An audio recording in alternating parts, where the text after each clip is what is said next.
अप्रैल की 2023। उसमें से जो आर्टिकल चूज किया है, समय की पुकार सुने, परम वंदनीय माता जी की अमृतवाणी। ये कंटिन्यूटी में चल रही है। इस परम वंदनीय माता जी के उद्बोधनों की ये मौलिकता रही है कि वे आध्यात्मिक विचारों को एक ऐसी सुगमता के साथ प्रस्तुत करती हैं कि हर साधक एवं श्रोता के अंतरंग में वे बातें गहराई के साथ आत्मसात हो जाती हैं। अपने इस प्रस्तुत उद्बोधन में वंदनीय माता जी ऐसे ही एक महत्वपूर्ण सूत्र की ओर इशारा करती प्रतीत होती हैं। वो कहती हैं कि आध्यात्मिक साधनाओं को करने का मूल्य तभी है जब हम समय की पुकार को सुन सकें। भक्ति भावना का भी मूल्य तभी है जब हम उन सिद्धांतों को जीवन में अपना सकें। युधिष्ठिर से लेकर अनेकों आख्यानों का संदर्भ देते हुए वंदनीय माता जी हर गायत्री परिजन से ये आह्वान करती हैं कि हम वातावरण के अंधकार से भरे इस समय में समाज में सार्थक परिवर्तन लाने के लिए प्रतिबद्ध हो सकें। आइए हृदयंगम करते हैं वंदनीय माता जी की अमृतवाणी को। समाज में परिवर्तन हो। माता जी कह रही हैं, बेटे, आपके दिमागों में भी तहलका मचे और बाहर समाज में भी परिवर्तन हो। परिवार समाज के लोग भी विवश हो जाएं अपने आचरण को श्रेष्ठ बनाने के लिए। आप अपना व्यक्तित्व ऊंचा उठाने के लिए और परिष्कृत होने के लिए। प्रतिभा का जब तक परिष्कार नहीं होगा तब तक कौन व्यक्ति किसके साथ बैठने वाला है? कोई बैठेगा? वंदनीय माता जी कहती हैं, सभ्यता और शालीनता आज हमारे यहाँ परिवारों से समाप्त होती जा रही है। हमारे समूचे राष्ट्र से भी सभ्यता व शालीनता समाप्त होती जा रही है। हर व्यक्ति को सभ्य और शालीन होना चाहिए। हर व्यक्ति को कायदे करीने से रहना चाहिए ताकि वो जहां कहीं भी जाए और जो कुछ भी कहे वो नपा तुला और संतुलित ही कहे। इसके लिए हमें आगे आना चाहिए। हमें जनसंपर्क के लिए लोगों के बीच जाना होगा। आगे माता जी बता रही हैं, नहीं साहब, हम कैसे जाएंगे? देखिए, हम तो व्यापारी हैं, हम तो ऑफिसर हैं, हम तो गाड़ी में चलते हैं, तो पैदल कैसे घूमेंगे? हाँ बेटा, आपको पैदल ही घूमना पड़ेगा।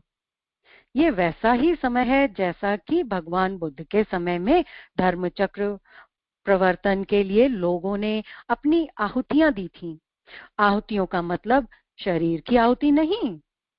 वे लोग मरे तो नहीं थे, पर भीतर से उनकी समाज सेवा की भावनाएं थीं। हमारी आहुति हमारे समर्पण की भावना से कितने ही व्यक्ति उनके साथ थे। उन्होंने पहले तो यही सारे देश में प्रचार प्रसार किया और बाद में विदेशों में भी बौद्ध धर्म फैलता हुआ चला गया और लोगों ने कहा कि हम अकेले नहीं, सब परिवार आपके साथ हैं। सम्राट अशोक का तो पूरा परिवार था जिसमें न जाने कितने मूर्धन्य व्यक्ति भी शामिल थे। वैसा ही समय आ गया है।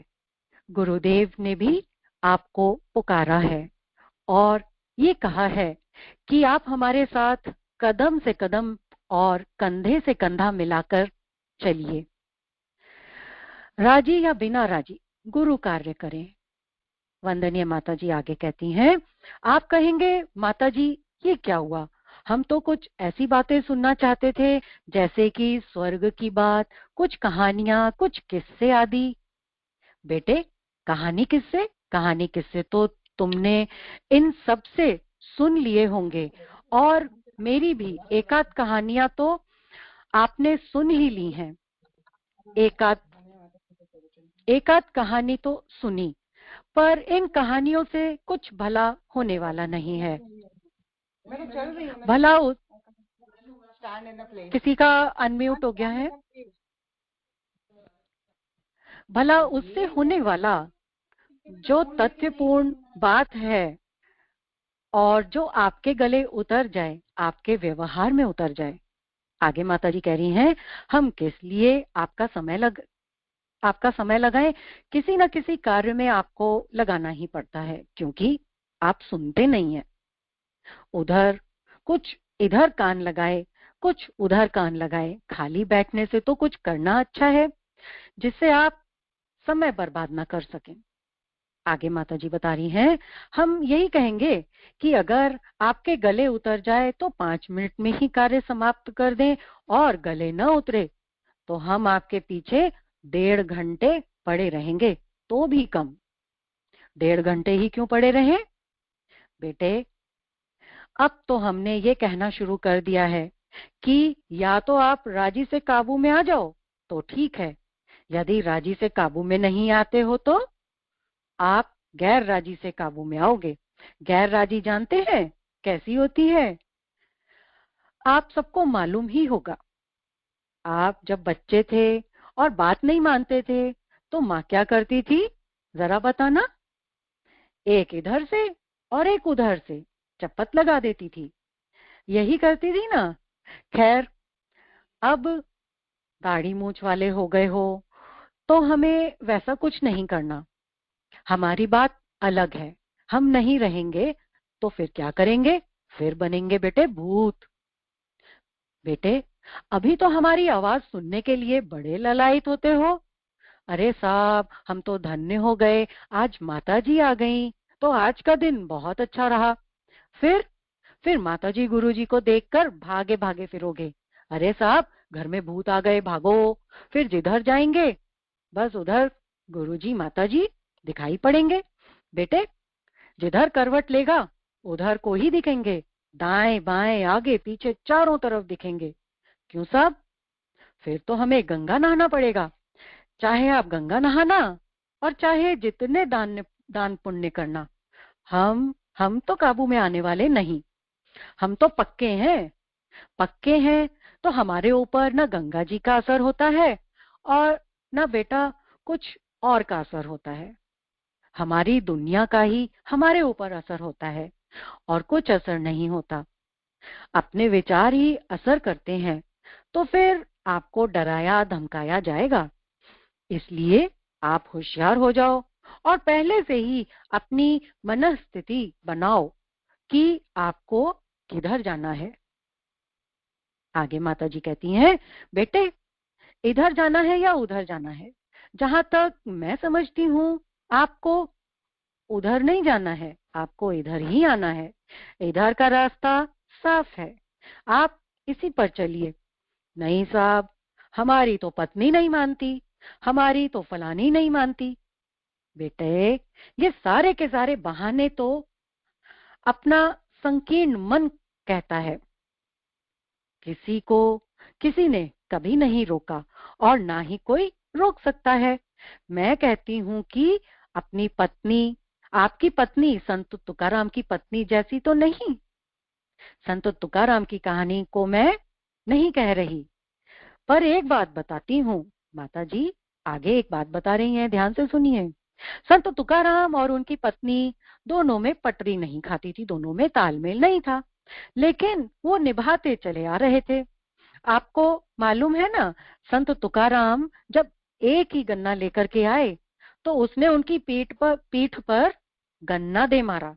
2 टुकड़े उसी ने कर दिए तो संत तुकाराम ने कहा, एक तुम खा लो और एक मैं खा लेता हूँ। बस दोनों में सुलहनामा हो गया। कहने का मतलब है कि आपकी पत्नी तो ऐसी नहीं है, उसको साथ लेकर के चलिए। आप जब उसको साथ लेकर के चलेंगे तो वो आपकी आलोचना नहीं करेगी।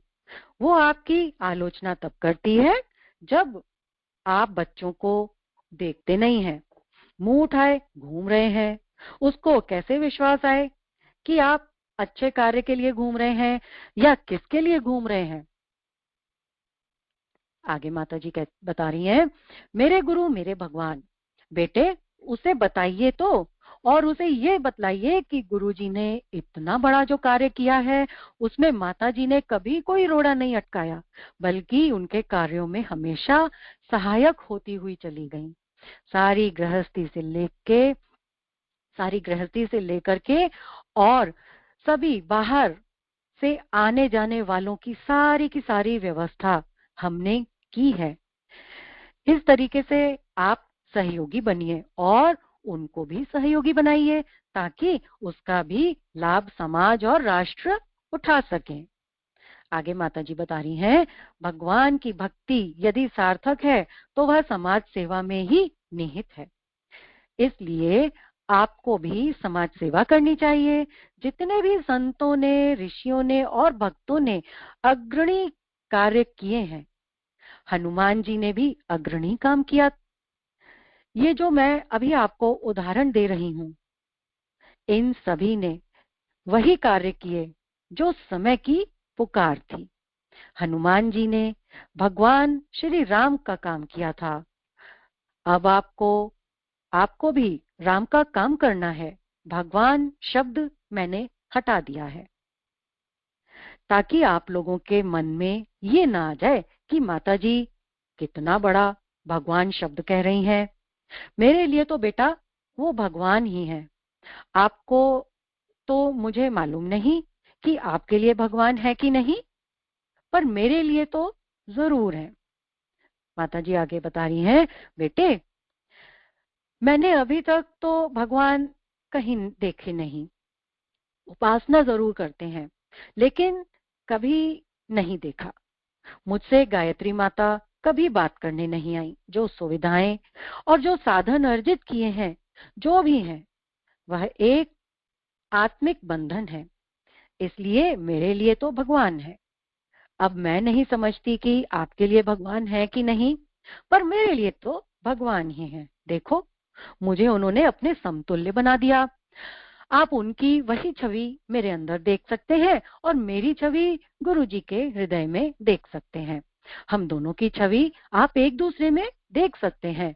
क्यों? हमारा समर्पण है ना, इसलिए। आपने इनको हृदय से स्वीकार नहीं किया। जब हृदय से स्वीकार करेंगे तो आप भी इसी तरीके से बन सकते हैं, जिस तरीके से आज मैं आपको दिखाई पड़ रही हूं। बिल्कुल ऐसे ही आप भी दिखाई पड़ेंगे। अब आप ऐसे ही बनने की कोशिश करना। आप जरा भी अपने दृष्टिकोण को बदलना। अभी आपका दृष्टिकोण नहीं बदला है। आगे माताजी कह रही हैं, जिस दिन दृष्टिकोण बदल जाएगा उसी दिन आपको बदलने में देरी नहीं लगेगी। आप स्वतः ही बदलते हुए चले जाएंगे। सारा समाज एक तरफ और आप एक तरफ। जिस तरीके से समुद्र में मछली जाती है और छरछराती हुई अपना रास्ता बनाती चली जाती है, कौन किसका रास्ता बनाता है? रास्ता तो स्वयं ही बनाना पड़ता है। सही राह पर जा रहे हैं, गलत राह पर जा रहे हैं, ये निर्धारण तो आपको ही करना पड़ेगा। आगे माताजी बता रही हैं, सही रास्ते पर चलें। परिवार वाले आपका साथ देंगे नहीं देंगे, आप नीति पूर्वक धन कमा रहे हैं या अनीति से कमा रहे हैं, क्या कर रहे हैं क्या नहीं, उन्हें क्या मतलब। उन्हें तो केवल अपनी उदर पूर्ति से मतलब है कि उनका पेट भरता रहे, उनकी जो जरूरतें हैं वो पूरी होती जाएं, उनको जो सुविधाएं साधन मिलने चाहिए उससे मतलब है। आपसे उन्हें क्या मतलब कि आप क्या कर रहे हैं, आप अच्छे रास्ते पर जा रहे हैं या गलत रास्ते पर। उनकी बला से किधर भी जाओ, निर्धारण आपको करना चाहिए कि कौन सा रास्ता सही है और कौन सा रास्ता गलत, किस रास्ते पर हमको चलना है। सही रास्ता तो ये है जैसा कि मैंने अभी आपसे निवेदन किया। आगे माताजी कहती हैं, बेटे और कोई रास्ता होता तो हम जरूर बता देते। फिर 80 साल की उम्र तक तिल तिल गलने की क्या आवश्यकता थी, जरा बताना। क्यों घर छोड़ने की आवश्यकता थी? क्यों बच्चे छोड़ने की आवश्यकता थी? क्यों जिस दिन से आए क्यों जिस दिन से आए तो उधर मुंह करके भी नहीं देखा? आखिर क्यों आवश्यकता थी? कोई आवश्यकता नहीं थी। जैसे आप अपने घर गृहस्थी में लिप्त हैं, ऐसे ही वो भी रहते, पर ठुकरा दिया और ठुकरा करके ये दिखाया है कि ये समाज बहुत महत्वपूर्ण है। आपको एक महायज्ञ करना है। महायज्ञ कैसा? अभी तो आप कह रही थी कि दीप यज्ञ बंद करने हैं, फिर महायज्ञ कैसा? माताजी कहती हैं, बेटे महायज्ञ का समय आ गया है और अभी से आपको उस महायज्ञ के लिए पूर्णतया तैयार होना है। बेटे, मैंने अभी कहा ना कि शरीर, मन और अर्थ, इन तीनों से ही आपको संपन्न होना है और तीनों को ही उस महायज्ञ में पूर्णाहुति में समर्पित करना है। इसका मतलब आप ये मत समझना, ये विचार मत करना कि धन समर्पित कर देंगे तो हम खाएंगे क्या। अरे नहीं बेटे, हमारा ये मतलब नहीं है, पर आपकी भावनाएं तो होनी चाहिए, आपकी श्रद्धा तो उसमें जुड़ी होनी चाहिए। हम खाएंगे ही खाएंगे, किसी को कुछ खिलाएंगे नहीं। आगे माताजी बता रही हैं, गिलहरी जैसा प्रयास तो करें। यज्ञ भगवान को खिलाइए, शांति कुंज को खिलाइए। हाँ बेटा, खिलाना तो पड़ेगा ही। इतना बड़ा बनाया काहे के लिए है? खिलाओगे नहीं तो और क्या करोगे? आपको सेवा सहायता करनी चाहिए, चाहे भले ही आपका सहयोग गिलहरी की ही क्यों ना हो, पर उसके अंदर भावनाएं तो होनी चाहिए। एक कहानी कई बार पहले मैंने बताई है कि गांधी जी एक बार उड़ीसा गए। आगे माता जी एक कहानी सुनाती हैं। कौन सी कहानी है कि एक बार गांधी जी उड़ीसा गए, वहां कोई सम्मेलन था। वो जहां भी जाते थे कुछ न कुछ मांग करके लाते थे, क्योंकि राष्ट्र के लिए उन्हें कुछ चाहिए ही था। आगे माताजी बता रही हैं, वहां एक बच्चा अपनी माँ से बोला, माँ इन्हें हम क्या दे सकते हैं, हमारे पास तो कुछ भी नहीं है। माँ बोली, हाँ बेटा, हमारे यहाँ कुछ नहीं है, पर वो बोला, हम इन संत को क्या दे सकते हैं। तो उसकी माँ बोली, बेटे ये मत कहना कि घर में कुछ नहीं है, मेरे पास अभी कुछ है। घर में एक काशीफल रखा है। उसने काशीफल गांधी जी की झोली में डाल दिया। गांधी जी ने क्या कहा, आज मुझे सबसे बड़ा दान मिल गया है। आज मैं किसी और से दान नहीं लूंगा। वह दान जो उसकी भावनाओं और आस्थाओं से ताल्लुक रखता है, वह मुझे मिल गया है। आज मैं दूसरा दान नहीं लूंगा। माताजी बता रही हैं, बेटे गिलहरी जैसा प्रयास क्यों ना हो, पर हो तो सही। लोक मंगल की राह पर चलने के लिए हो सके तो आप यह साहस अवश्य दिखाना। हम चाहेंगे कि आप में से ही वो व्यक्ति आगे आए जो कि मिशन के कार्यों के लिए आगे बढ़ चढ़कर कुछ करने की हिम्मत करे। आप यहाँ समय दान दें। जहां आपकी प्रतिभा की उपयोगिता होगी, वहां हम आपका उपयोग करेंगे। आगे माता जी कह रही हैं, अगर आवश्यकता हुई तो वहां आपके क्षेत्र में उपयोग करेंगे। आपको इस लायक बनाएंगे ताकि आप कुछ बन सकें, समाज की सेवा कर सकें। आपको ढालना है। आप अभी अनगढ़ हैं। इन अनगढ़ों को हमें गढ़ना पड़ेगा। इसकी बहुत आवश्यकता है। हमको इनके अंदर बहुत सी खूबसूरतियां लानी है। अभी हमको इनकी बहुत कुछ कटाई और छटाई करनी है।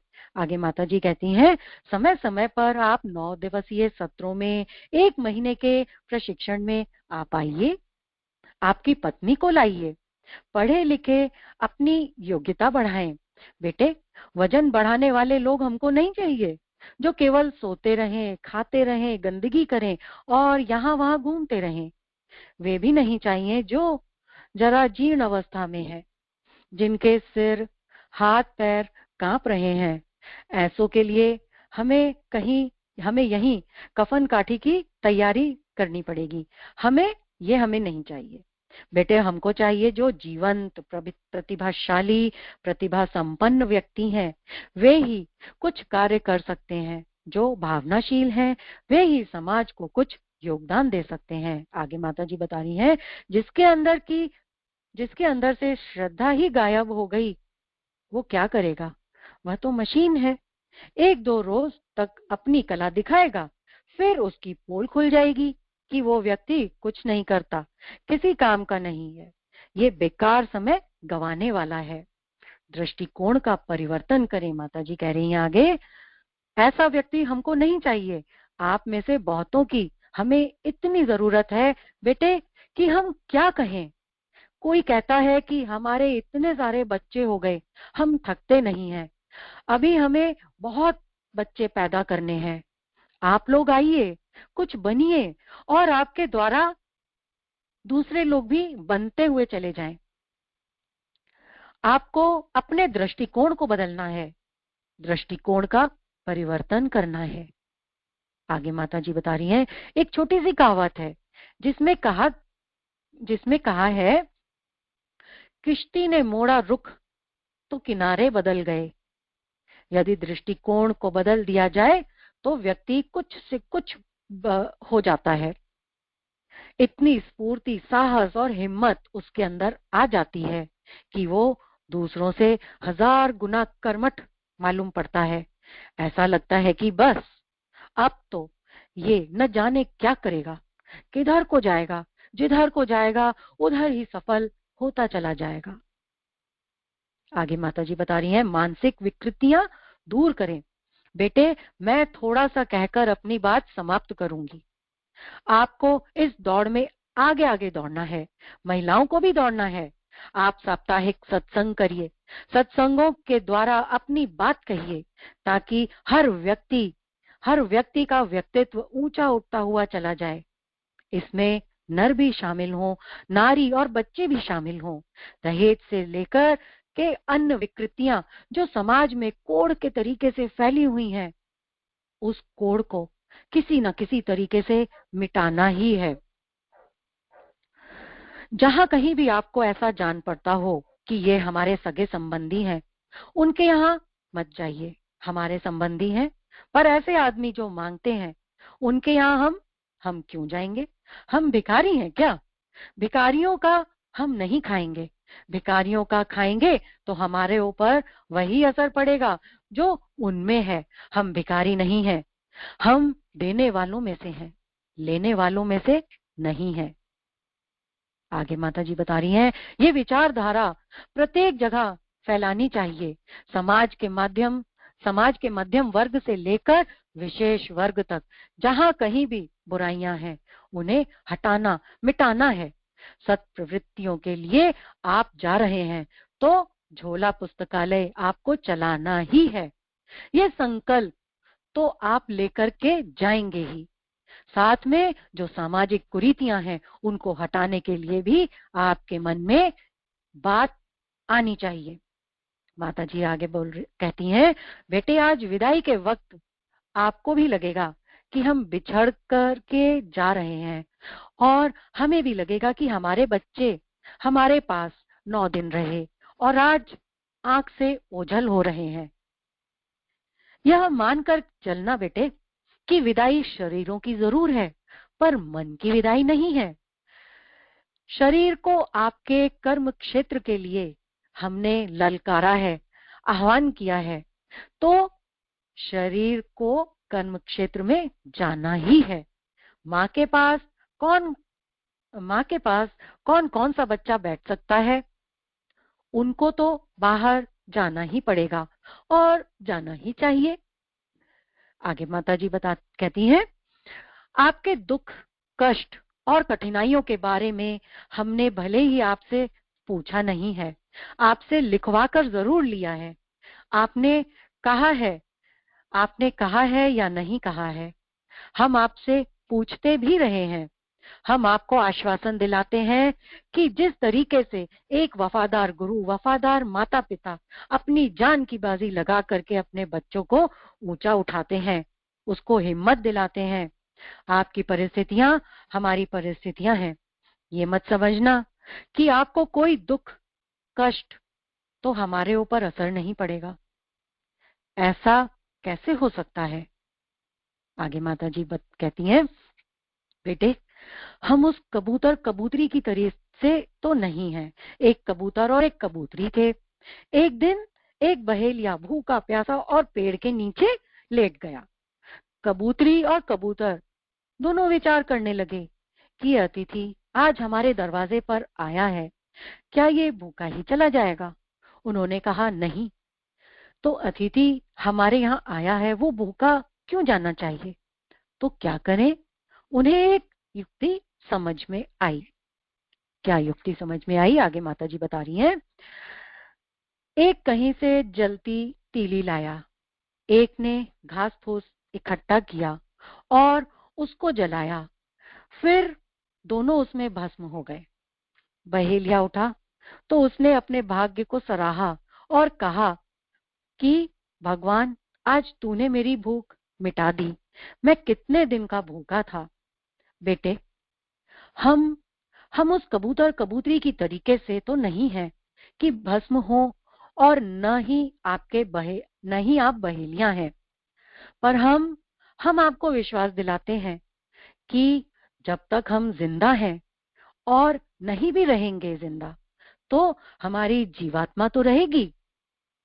हम इसी तरीके से छाए रहेंगे जिस तरीके से हमसे इस समय आपको प्यार, दुलार, स्नेह, प्रेरणा और मदद मिलती रहती है, वह वह जन्म जन्मांतरों तक मिलती ही रहेगी।